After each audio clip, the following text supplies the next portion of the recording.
Hey everyone, it's Glenn with ERD, the guy in the video. And today I'm going to show you how to install the new ERD CPC4 quick release system. You will receive a bag from ERD when you purchase it. Upon opening this bag, there are two parts that come with it. The first part is the CPC4 end, which I already removed the CPC4. And it goes as follows.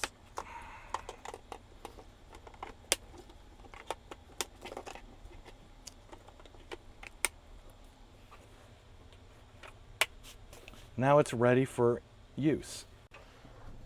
I removed all the screws from the dashboard so that you could see quickly how to install this.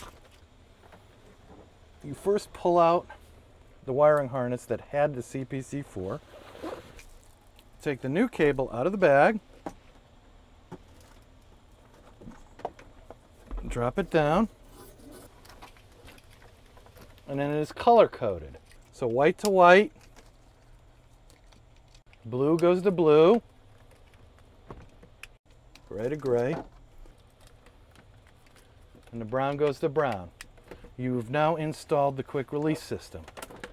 You can then put back the dashboard. You can put the screws back in, just as if it was never opened. And now you have a CPC4 with a quick release option, which clicks onto this end here. There's only one way for it to go. Ready to go. And now you have the quick release system installed. And this CPC4 can be put behind any seat, under the seat, over by the dashboard. You have approximately 8 feet to play with. And that is your demonstration of how to install the ERD CPC4 quick release system.